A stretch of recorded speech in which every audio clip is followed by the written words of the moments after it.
Magandang gabi mga kapuso. Ako po ang inyong Kuya Kim na magbibigay sa inyo ng trivia sa likod ng mga trending na balita. Ang bagsik ng magnitude 7.8 na lindol sa Mindanao kahapon, hindi lang bakas na kalupaan. Naramdaman din ito sa ating kadubingan. Sa videong ito, pinasilip ng taga-Sultan Kudarat na si Rhea ang kanilang masayang beach trip kahapon sa General Santos City. Naglalaro po yung mga bata sa dagat. Pero ang kanilang masayang bakasyon, nabalot ng tensyon. Nang biglang tumama ang magnitude 7.8 na lindol. Ay, Diyos ko, Lord! Ang kalmadong dagat biglang nangalit. Malakas yung lindol, malakas din yung alon, tapos biglang nahati yung tubig. Nagsabi po sila na tatakbo daw sa highway kasi medyo mataas yung karsada. Binitbit ko po yung anak ko. Naisip namin na parang katapusan na namin. Kasi nasa dagat kami. Kung sa Jensan biglang lumaki ang mga alon, ito naman ang namataan sa Pagadian City sa Zamboanga del Sur. Ilang sandali pagkatapos lumindol, ang tubig sa dagat umatras. Bagay na nangyari din sa Pantukan, Davao de Oro. First time ko kita gingunani ba? Pabala ng PHIVOLCS kapag nangyari ito, lumikas na agad. Maaaring senyalis kasi ito ng isa pang paparating na sakuna, ang tsunami. Mga kapuso, gaano ka ba kalakas ang magnitude 7.8 na lindol na tumama sa Mindanao? Alamin natin gamit itong PHIVOLCS Earthquake Simulator na tinatawag din nilang shaking table. Meron itong mga motor sa ilalim ng platform na nagpapagalaw at nagpaparamdam sa atin ng parang pagyanig ng isang lindol. Subukan natin. Intensity 8. Ito, medyo malakas ang pagyanig nito. Yung mga bagay sa likod ko, ito, umaalog na talaga. Medyo malakas po. Kailangan ng pag-iingat. Ang takot na nararamdaman ng mga biktima, hindi basta-basta matatapos sa pagyanig ng lupa. Maaari pa rin itong masundan ng mga aftershocks, pati na ng banta ng tsunami. Tsunami is a hazard caused by a large earthquake. The keyword is large earthquake. Hindi naman lahat ng lindol ay may tsunami. Pag maliit lang naman yung shaking, wala naman yung tsunami. Yung conception ng karamihan, akala nila tsunami should be a big waves, no? Basta ito lang po yung pinakasimple. Ang pagbabago po sa pagtaas ng karagatan ay gawa ng lindol, ito ay tinatawag na tsunami. Whether it is big or not. Nagiging malawakan po ang tsunami kasi naganap ito doon sa displacement ng seabed. Kumbaga, yung isang plangganang tubig, alugin mo, so talagang yung buong tubig gagalaw. Isa sa mga palatandaan ng posibleng tsunami ang biglang pag-atras ng tubig sa dagat. Bakit nangyayari ito? Naalog po ang ilalim ng karagatan. So ang mangyayari po niyan, maiipon ang tubig muna sa kalagitnaan ng karagatan. It's a sign pagka nawala po yung dagat. Babalik at babalik po yan. Sakaling may banta ng tsunami sa inyong lugar, ano nga ba ang dapat natin gawin? Tinuturo po natin yung shake, drop, and roll or the natural signs. No? Tapos, lahat po rin ng munisipyo, binigyan natin sila ng mga visualization. Dapat ngayon, tapos na yung kanilang mga evacuation plans. Para pagka ganitong level, nakaramdam sila na intensity 6, hindi yun dun pa sila magtatanungan saan sila pupunta. Dahil sa pagtama ng lindol kahapon, naglabas ng tsunami alert sa bansa, pati sa Indonesia, Japan at Australia. Kanselado o dinowngrade din ito makalipas ang ilang oras. We canceled the advisory at around 3 p.m. Ganon kasi yung procedure natin. After the last waves of the tsunami, at least 2 hours. Alam niyo ba na gaya ng magnitude 7.8 na lindol kahapon, ang paggalaw din ng Cotabato Trench noong August 17, 1976, ang sanhi ng isa sa pinakamalaki at pinakamapaminsalang tsunami sa Pilipinas? Ang pinakamalaking tsunami sa buong mundo, saan naman kaya naitala?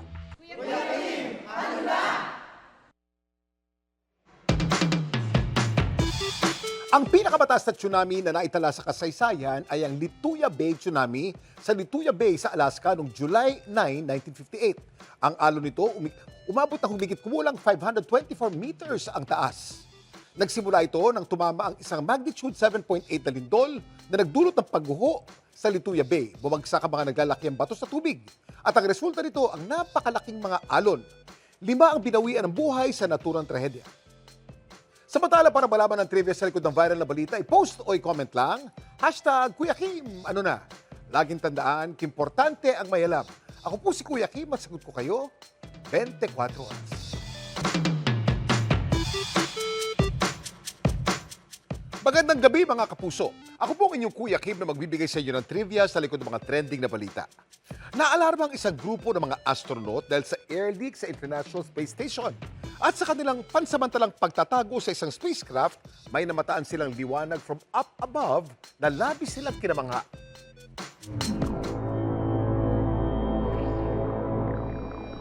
Makapigil hininga ang mga tagpo sa ISS o International Space Station nito mga nakarang araw. For all USOS crew members, need you to execute EMER procedure 3.4. Crew Dragon establish safe haven. Nang dahil kasi sa mga nadiskubring air leak sa space station, ang 5 astronaut na dula ng ISS, inutusan ng NASA Mission Control na agad na magtago sa nakadock na Dragon spacecraft at maghanda para sa isang posibleng evacuation. Pero matapos suriin ang leak, napatunayang ligtas pa rin ang ISS. It's secured. Yes. Kaya agad na pinabalik sa space station ang 5 astronaut. Sa post ng isa sa mga astronaut na si Jessica Meir, labis ang kanyang pasasalamat, maliban kasi na sila'y ligtas. Ito raw ang kanilang view habang sila'y nasa Dragon spacecraft. Isang napakatingkad at tila sumasayaw-sayaw pang liwanag. Ito ang Aurora Australis o Southern Lights na ayon kay Meir, resulta daw ng isang solar event. Kung ang Aurora Borealis o Northern Lights natatanaw mula sa Northern Hemisphere, ang Aurora Australis naman makikita sa kabilang dulo, sa Southern Hemisphere. Nabubuwang ito sa pamamagitan ng mga charged particles mula sa araw na tumatama sa atmosphere ng Earth. Ang mga electrons at protons nito bumabiyahe ng bilyong-bilyong milya sa pamamagitan ng solar wind. Nagresulta ito sa makukulay at nagsasayawang ilaw sa kalangitan. Maliban sa Aurora Australis, marami pang mga nakamamanghang phenomenon ang nasaksiyan ng mga astronaut sa ISS. Gaya na lamang ng isa pang bakulay na liwanag na tila nakapalibot sa ating planeta. Ano kaya ito? Kuya Kim, ano na? Ang matingkad na berde at kahel na liwanag na litratuhan ni NASA astronaut Jessica Meir ay tinatawag daw na air glow. Ang mga liwanag na ito ay bunsod ng chemical reaction at interaction sa pagitan ng UV o ultraviolet radiation at mga gas sa ating atmosphere. Di raw tutulad ng aurora na dahil naman sa solar wind particles na nag-interact sa magnetic field ng Earth. At kung ang aurora ay makikita lang sa magkabilang pole ng Earth, ang air glow present daw everywhere, kaya hindi ito pahirapang hanapin. Samantala, para malaman ang trivia sa likod ng viral na balita, i-post o i-comment lang, #Kuya Kim, ano na? Laging tandaan, kimportante ang may alam. Ako po si Kuya Kim at sagot ko kayo 24 oras. Magandang gabi mga kapuso. Ako po ang inyong Kuya Kim na magbibigay sa inyo ng trivia sa likod ng mga trending na balita. Sa isa ng Negros, isang nakalbong gubat ang nabigyan ng pagkakataon na muling yumabong dahil sa pagbabayanihan ng grupong pinangunahan ng isang pari at ng komunidad na pinaglilingkuran niya. Sa satellite image na to, nakuha noong 2010, makikita ang kalunos-lunos sa sinapit ng bundok na ito sa Kabangkalan City, Negros Occidental. Halos ito'y makalbo. Pero makalipas lang ang mahigit isang dekada, ang nakalbong bundok muling nabalot ng luntiang kagubatan. At mula rito, sumibo ng isang santuaryo na siya ngayong buhay at hanapbuhay ng mga taga rito. Ito ang Santuario de San Columbano de Bantolinao sa Barangay Uringao. Ang santuaryo umusbong mula sa tinanim na malasakit ng paring si Father Brian Gore at 8 nitong kasamahan. Sila ang binansagan noong Negros 9. They are the 3 priests and 6 lay workers who were falsely accused of murder in 1980s. Nang sila'y mapawalang sala, nagtayo sila ng isang foundation na layong makatulong sa mahihirap na magsasaka sa kanilang lugar. They started promoting the organic farm here in this place. Pero para mapayabong nila ang taniman, kailangan daw nilang maprotektahan muna ang batis na pinagkukunan nila ng tubig. Ang problema, nakalbong kagubatan sa palibot nito. It's all bald because of logging and producing charcoal. The group decided to start the reforestation program around 2007. Sina Father Brian at ang mga residente, nagbayanihan na. Hundreds of people are involved at that time. They started also bringing seedlings from outside, native trees. Then they started planting.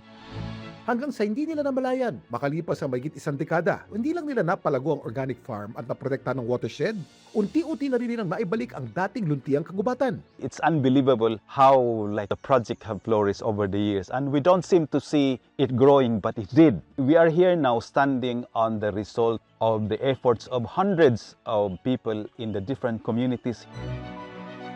There's around 40,000 native trees planted in this area. And we've also realized the birds and other animals, they're back. They're actually helping us in bringing more seeds to the place. Meron na rin tong viewing deck. You can actually see Mount Canlaon volcano from there. So it's a beautiful sight. Nakatakda na rin tong gawing field laboratory ng mga forestry student ng Central Philippine State University. We did have an initial meeting to explore that. We need scientific assessment of what's existing here. Pumanaw na si Father Brian dito lang nakaraang taon. Pero ang panata ni John, ipagpatuloy ang nasimula ni Father Brian. Sa kabila ng hamon na dala ng patuloy na pagbabago ng klima o climate change, We have a continuous awareness raising and program to help them realize the importance of keeping this place.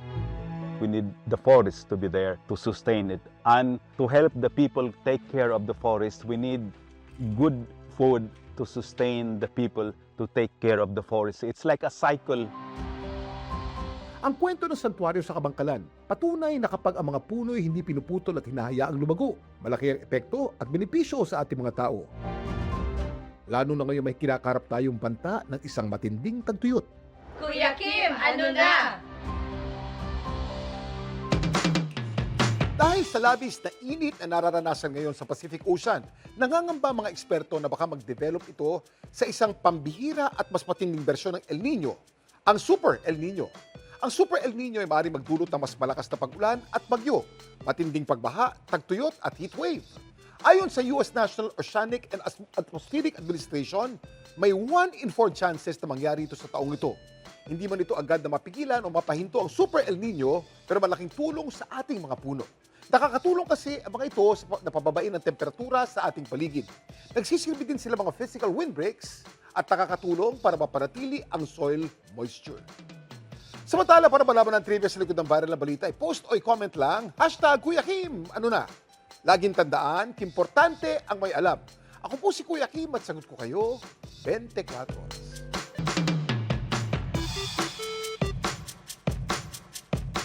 Hinangaan ng maraming netizens ang isang binatang nalitratuhang huminto at taimtim na inilagay ang kanang kamay sa dibdib nang marinig niya ang ating pambansang awit sa Maynila. Ano nga ba mga dapat gawin kung marinig na tinutugtog ang kauna-unahang official national anthem sa Timog Silangang Asya? Kuya Kim, ano na?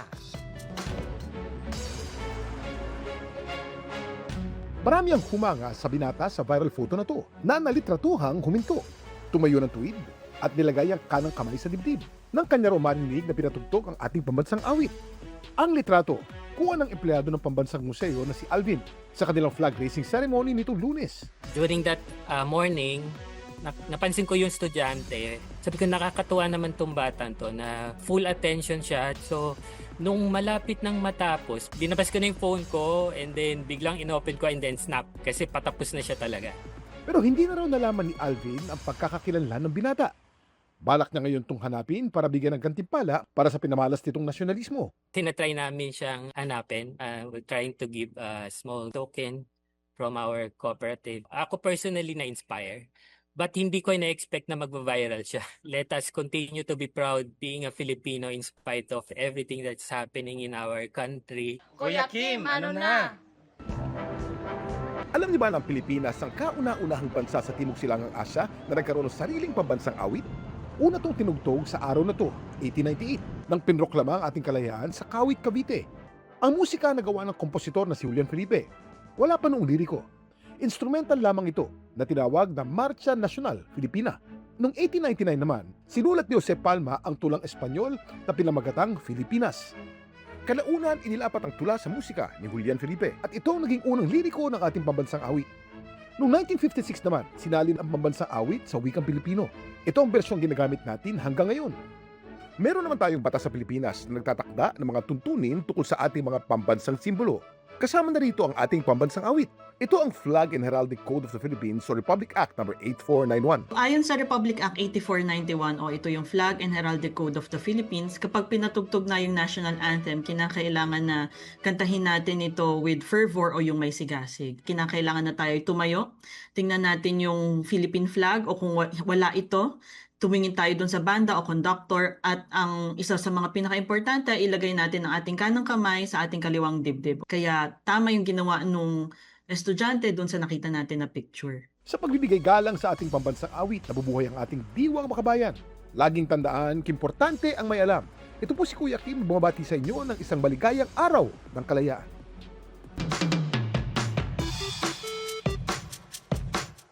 Nasurpresa ang mga diver sa Mediterranean Sea na makita nila sa kanilang pagsisid ang pinakamalaking predatory fish sa mundo, ang Great White Shark. Bakit kaya tinuturing nila itong pambihira? Kuya Kim, ano na? Sa underwater footage na to, namata ang palangoy-langoy sa pusod ng Mediterranean Sea, ang grupo ng mga striped pilot fish. Kasama ang isang marine predator, isang Great White Shark. Ang natural shark sighting, kinamanghan ng mga eksperto. Ito rin kasi marahil ang kauna-unahang pagkakataon na may na-video ang adult Great White Shark sa Mediterranean Sea. Ang napakapambihirang pagkakataong ito, nakuhanan ng mga diver na namumutol noon ng mga abandoned fishing nets mula sa isang shipwreck sa pagitan ng Sicily at Tunisia. Ang mga Great White Shark ang pinakamalaking predatory fish sa planeta. Maaari silang humaba ng hanggang 6 na metro. Sila rin ay warm-blooded. Ibig sabihin, kaya nilang panatilihin ang kanilang internal body temperature di tulad ng ibang cold-blooded na mga pating. Ang mga Great White Shark makikita sa halos lahat ng katubigan sa ating planeta. Pero ayon sa isang pag-aaral ng mga US scientists, napag-alaman na nanganganib ng mawala ang mga pating na ito sa Mediterranean Sea dahil sa illegal fishing. Lahat ng dagat meron siya, pero may preference kasi sila sa temperature, so hindi sila pwede talaga dun sa malalamig na lugar. Kung worldwide yung distribution nila, kasama dun yung Mediterranean Sea, including nga dito sa Philippines. Isa siya sa confirmed species natin. Yung concentration ng population kasi ng Great White, depende doon sa areas kung saan nila ni-utilize yung habitat. It usually nagko-concentrate to sa areas kung saan mayroon mga sea lion or seal populations kasi yun yung pinakain ng adult na Great White. Laging tandaan, kimportante ang may alam. Ito po si Kuya Kim at sagot ko kayo, 24 oras.